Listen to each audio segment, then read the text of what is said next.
अभी कोई कहता है मैं तो भगवान का डायरेक्ट भक्त हूँ, कोई कहता है मैं प्रभुपाद को डायरेक्ट फॉलो करता हूँ। यानी जो व्यक्ति अभी है नहीं, यानी प्रत्यक्ष रूप से, यानी कुछ बोलेंगे भी नहीं आपको, ठीक है, इसलिए हम डायरेक्ट फॉलो करते हैं, मगर इनके रिप्रेजेंटेटिव को फॉलो नहीं करते। क्यों? वो तो है, देख रहे, डांट रहे, जैसे हम उनको फॉलो करते जो अभी हयात ही नहीं है। तो ये सब क्या है, 420 ही है भक्ति में, आलस्य है। तो हमेशा हमें किसको फॉलो करना चाहिए?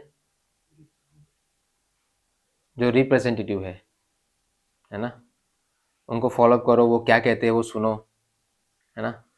अगर नहीं मन मान रहा है वो बात सुनने में, तो पहले उस बात को समझो, स्टडी करो, क्योंकि उसके बिना तो चलेगा ही नहीं, है ना। अभ्यास करो उस बात पे और फिर उसको स्वीकार करो। क्योंकि मन नहीं मान रहा है तो मन को मनाओ, क्योंकि उससे बिना प्रगति नहीं होगी। प्रभुपाद जी क्या कहते हैं तमा कृष्ण गोस्वामी महाराज को?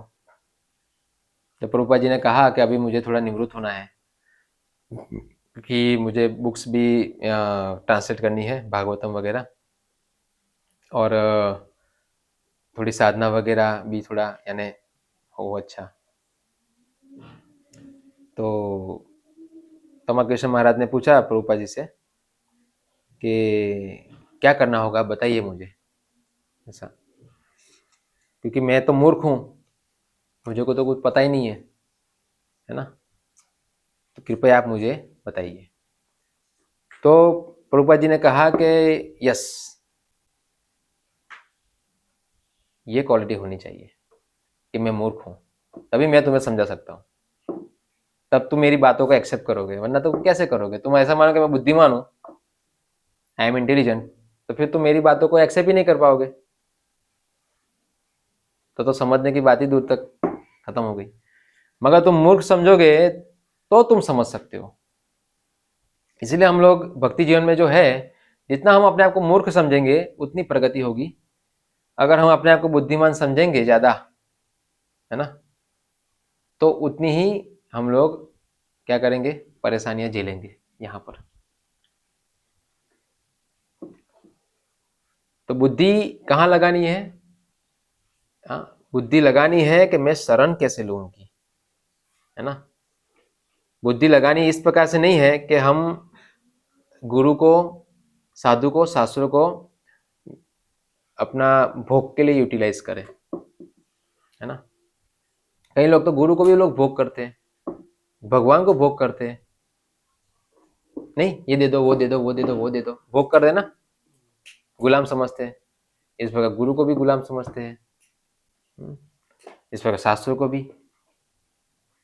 जहां जहां अपने मन की बातें आएगी उसको एक्सेप्ट करेंगे, जहां जहां का मन पे चाबुक होगा वो नहीं एक्सेप्ट करेंगे। वो तो मेरे लिए नहीं है, वो तो उसके लिए है, वो भक्त के लिए है, मैं तो शुद्ध हो गया हूँ। तो बहुत सारी चीजें डिपेंड करती है हमें आगे बढ़ने के लिए भक्ति जीवन में। तो सिर्फ हमें एक सुपरफिशियल लेवल पे नहीं रहना है, गहराइयों में जाना है। यानी बस कहा है कि भाई इससे ये पुण्य मिलेगा, यहाँ से ये लाभ मिलेगा, भक्तों को उसमें कोई इंटरेस्ट होता नहीं है। अभी कार्तिक मास चल रहा है, क्या चल रहा है, इतनी पागलपंती छाई जाती है ना। अभी लोग एक टाइम खाना कर देते हैं, है ना, मंगल आरती में उठना शुरू कर देते हैं, है ना। तो भाई कार्तिक मास चले, नहीं मंगल आरती तो करनी ही पड़ेगी। कार्तिक मास के बाद अपना मास, ये कार्तिक मास फिर अपना मास क्या चलेगा, फिर भोग चलेगा, फिर बस अगले साल फिर मंगल आरती शुरू होगी।